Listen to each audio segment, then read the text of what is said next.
सम्माननीय बंधुओं, कल 15 अगस्त है।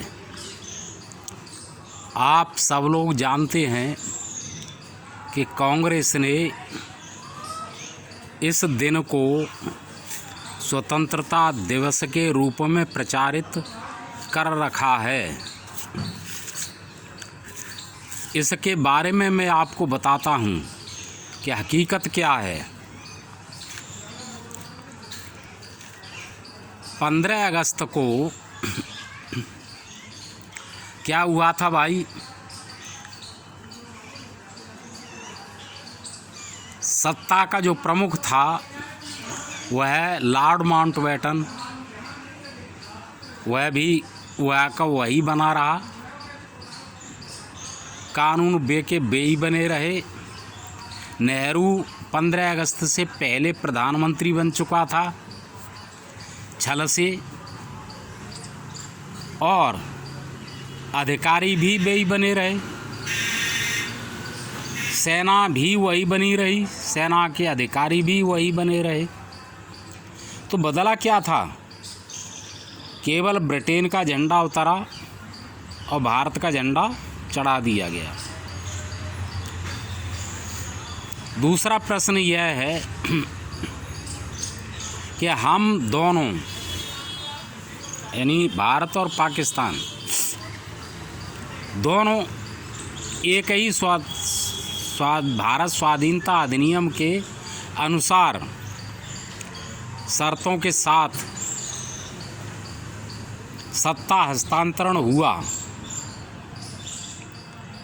तो फिर जिन्ना पाकिस्तान वाले अपने स्वतंत्रता दिवस को 14 अगस्त को क्यों मनाते हैं?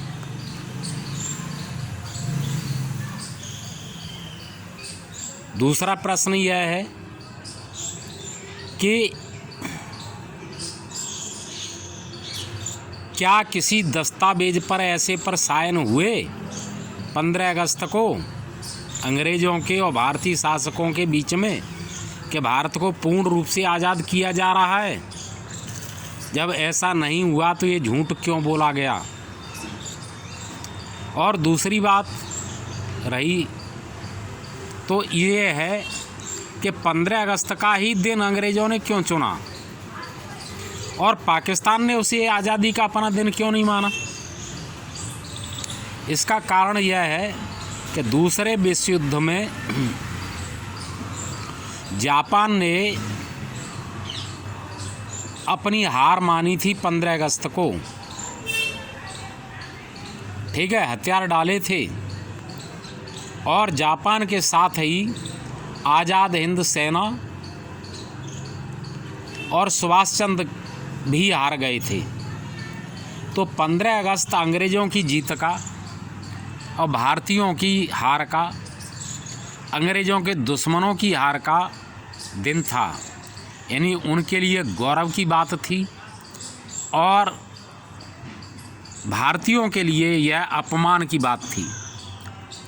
तो यदि नेहरू और कांग्रेस देशभक्त हैं तो इन्होंने इस 15 अगस्त को क्यों चुना और क्यों झूठा कहती हैं कि भारत आज़ाद हुआ, जब कोई ऐसी बात ही नहीं हुई। सत्ता का प्रमुख लॉर्ड माउंटबेटन था, कानून वही थे, अधिकारी वही थे, सेना के ऑफिसर वही थे।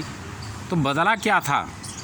नेहरू पहले ही बन चुका था प्रधानमंत्री, कुछ भी नहीं बदला था, केवल भारत की जनता को धोखा दिया गया।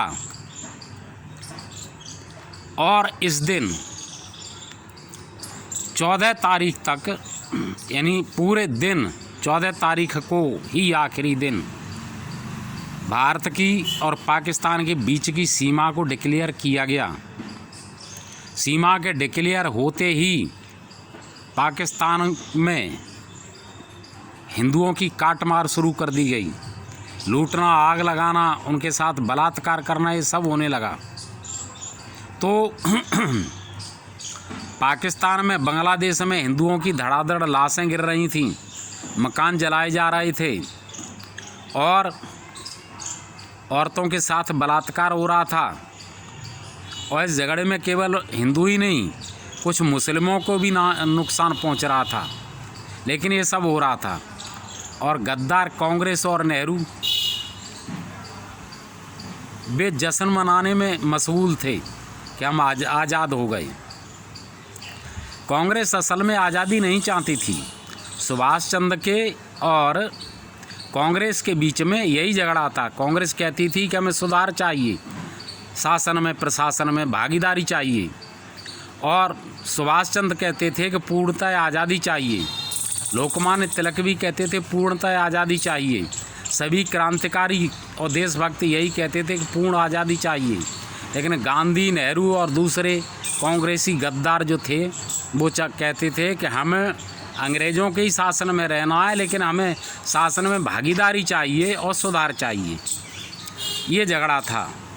तो नेहरू ने एक बार कांग्रेस के अधिवेशन में जब लोगों ने आज़ादी की मांग की तो उसने खड़े होकर के कहा कि हम आज़ाद नहीं होना चाहते हैं, क्योंकि जो देश आज़ाद हुए थे वो आज बर्बाद हो गए।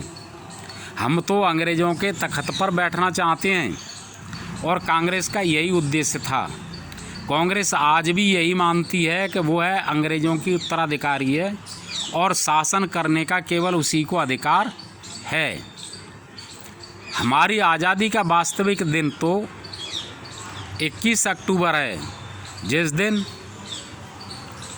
आज़ाद हिंद सेना ने सुभाष चंद्र बोस के नेतृत्व में भारत के जो लक्षद्वीप वगैरह जो हैं, अंडमान निकोबार, भारत के जो द्वीप हैं, उस पर झंडा गाड़ा था और भारत की आज़ादी की घोषणा की थी और सरकार का गठन किया था। इस सरकार में 12 मंत्री थे और 8-9 देशों की इसको मान्यता प्राप्त थी। लेकिन दूसरे विश्व युद्ध में परमाणु हमले के कारण युद्ध का पासा पलट गया और जापान हार गया, तो आज़ाद हिंद सेना और सुभाष चंद्र भी हार गए। इस प्रकार इन देशद्रोहियों को, जो तथाकथित शांतिवादी, गांधीवादी, कांग्रेसी, कम्युनिस्ट, मुस्लिम लीग के जो लोग थे, उनको देश के टुकड़े करने का, सत्ता का बंटवारा करने का, जनता को मूर्ख बनाने का, देशभक्तों को कुचलने का अवसर मिल गया। इन्हीं शब्दों के साथ हम अपनी बात को समाप्त करते हैं और आपसे निवेदन करते हैं कि आप सही स्थिति को समझें और जो वास्तव में स्वतंत्रता का दिवस है हमारा 21 अक्टूबर, उसको नहीं भूलें। ये तो हमारे अपमान का दिन है 15 अगस्त। इस दिन तो जो है हमें कुछ मिला नहीं, हत्याएं हुई, देश का विभाजन हुआ, बलात्कार हुए, उपद्रव हुए। इस दिन जो है हमारे अपमान के सिवाय और हमें मिला क्या 15 अगस्त को? तो हम किस बात का जश्न मनाती हैं? जय हिंद, नमस्कार आप सभी को।